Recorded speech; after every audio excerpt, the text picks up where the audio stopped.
Hello दोस्तों, मैं ओम शर्मा आप सभी का स्वागत करता हूं हमारे YouTube channel the A1 study पर। तो आज का टॉपिक बड़ा ही सीरियस टॉपिक है, क्योंकि जापान के अंदर इस समय देखा जाए पूरी तरह से हाई अलर्ट है। और हाई अलर्ट होने का जो मुख्य कारण है वो बताई जा रही है इस समय सुनामी, मतलब वहां पर सुनामी का कहर देखने को मिल सकता है। और उसका कारण क्या है कि सुनामी की वहां पर जो हाई अलर्ट एडवाइजरी जारी की गई है उसका कारण है वहां पर देखा गया एक अर्थक्वेक 6.9 मैग्नीट्यूड का। आखिर अर्थक्वेक और सुनामी में क्या रिलेशन है वो भी आप लोग को बताएंगे एक एक करके। तो यदि टॉपिक पर देखें तो आप यहां पर न्यूज देख सकते हो इस समय कि जापान ने इशू कर दिया है tsunami advisory after 6.9 magnitude earthquake. मतलब जापान के अंदर लगभग 7 मैग्नीट्यूड का वहां पर भूकंप के झटके महसूस किए गए। जापान एक ऐसा देश है मोस्टली हर साल यदि ओवरऑल देखें छोटे बड़े सभी को मिलाकर तो वहां पर लगभग 1500 भूकंप के झटके हर साल महसूस किए जाते हैं। क्योंकि जापान जिस एरिया में पड़ता है वो एरिया पड़ता है रिंग ऑफ फायर के नाम से जाना जाता है। यदि आप यहां पर देखो काफी ज्यादा न्यूज आर्टिकल में इसको कवर किया गया है। हालांकि देखा जाए न्यूज आर्टिकल में कहीं 6.5 है, कहीं 6.9 है, इस प्रकार से अलग अलग मैग्नीट्यूड जारी किए गए हैं। लेकिन ओवरऑल देखा जाए यदि एवरेज देखा जाए तो 6.5 ही आप यहां पर कह सकते हो जो रिएक्टर पैमाने पर यानी स्केल पर इसको कवर किया गया है। यदि पूरी स्टोरी देखें आखिर ये है क्या, तो 2011 में जापान के अंदर आपने सुनामी देखी होगी, आप लोग को याद होगा कि वो कितनी भयंकर सुनामी थी। अक्सर जापान में अर्थक्वेक सुनामी आते रहते हैं। जापान में 1300 सालों में यदि देखें ओवरऑल लगभग 150 सुनामी आ चुकी हैं, जिसमें लाखों लोग अपनी जान गंवा चुके हैं। लेकिन अब रिसेंटली क्या हुआ, जापान में जोरदार भूकंप के झटके महसूस किए गए।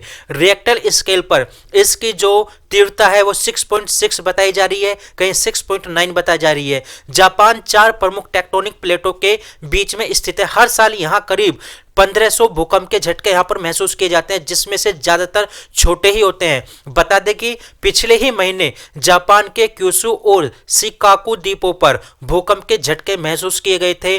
तब रिएक्टर स्केल पर उसकी जो तीव्रता दिखाई गई थी 7.1 दिखाई गई थी। बट इस समय नेशनल सेंटर फॉर सिस्मोलॉजी ने बताया कि सोमवार को जापान में रिएक्टर स्केल पर 6.5 मैग्नीट्यूड का भूकंप आया। यूनाइटेड स्टेट जियोलॉजिकल सर्वे के मुताबिक यदि बात करें तो पूरा देश बहुत एक्टिव, जहां पर कह सकते हो आप कि भूकंप का क्षेत्र है पूरी तरह से, और उनके पास दुनिया का सबसे घना भूकंप नेटवर्क है।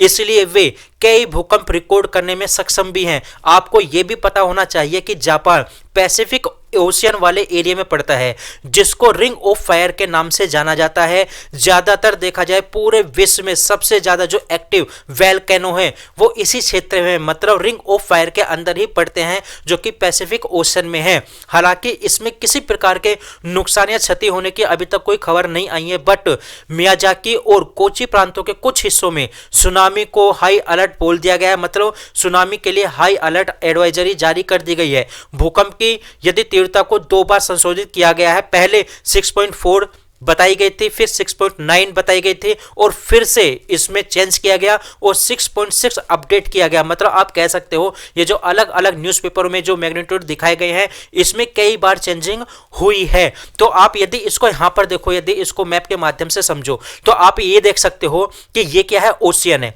मतलब ओशियन का बेस है पूरी तरह से, मतलब आप कह सकते हो लिथोस्फीयर है। ये वाला जो एरिया देख रहे हो ये एस्थेनोस्फीयर है। एस्थेनोस्फीयर वो एरिया होता है जहां पर काफी ज्यादा मात्रा में क्या होता है, लावा जमा होता है। मतलब आप कह सकते हो पृथ्वी के अंदर का वो एरिया जहां पर लावा जमा होता है, और इसी क्षेत्र के अंदर ये जो लावा होता है जब ऊपर की तरफ ये पृथ्वी के जो ये एरिया होता है, भूपृष्ठ होता है, इसको तोड़कर बाहर निकलता है तो क्या बन जाता है, लावा बन जाता है। आपको ये भी पता होना चाहिए कि ये जो वोल्केनो होती हैं ये समुद्र के अंदर भी फटती हैं और समुद्र के बाहर भी फटती हैं। और यदि ये समुद्र के अंदर फटती हैं तो यहाँ पर थोड़ा सा भी यदि झटके महसूस किए जाते हैं भूकंप के तो यह पर क्या होने लगती है, धाराएं चलने लगती हैं, और ये धाराएं ऊपर आती आती बहुत बड़ी बन जाती हैं और सुनामी का रूप धारण कर लेती हैं। यदि आप इसको एनिमेशन के माध्यम से समझो तो आप यहां पर देख सकते हो कि किस प्रकार से ये धाराएं ऊपर की तरफ बढ़ती हैं। जो लावा होता है, भूपृष्ठ जो होता है वो टूट उठता है समुद्र के अंदर और उसके बाद क्या होने लगती है, धीरे धीरे सुनामी का रूप धारण कर लेती हैं। तो ये टेक्टोनिक प्लेट होती हैं और जापान मोस्टली इसी एरिया के अंदर होता है, मतलब पैसिफिक ओशन पूरी तरह से इसी टेक्टोनिक प्लेटों के ऊपर है और काफी बड़ी मात्रा में रिंग ऑफ फायर के नाम से जाने जाने वाला पैसिफिक ओशन के अंदर बहुत बड़ी बड़ी ज्वालामुखी भी हैं। तो कुल मिलाकर आप कह सकते हो कि जापान के अंदर इस समय हाई अलर्ट कर दिया गया है क्योंकि वहां पर सुनामी का खतरा है, क्योंकि वहां पर भूकंप आया है। आपको यह भी पता होगा कि इसी के कारण काफी बड़ा मार्केट के अंदर, जापान की मार्केट के अंदर गिरावट आई है। कुल मिलाकर आप कह सकते हो कि जापान इस समय काफी ज्यादा चिंतित है क्योंकि वहां पर सुनामी देखा जाए बहुत बड़ा तूफान लेकर आती है, बहुत बड़ा नुकसान करके जाती है जापान को। हालांकि अभी बताई गई है कि अभी इतनी कोई प्रॉब्लम नहीं है, ये टल सकती है। 2011 में जो सुनामी आई थी उसके अकॉर्डिंग काफी ज्यादा कम है, लेकिन खतरा तो खतरा है। तो फिलहाल हमारे पास ये अपडेट थी। आप लोग कैसे लगी जरूर बताना, लाइक सब्सक्राइब करना बिल्कुल मत भूलना। Thank you.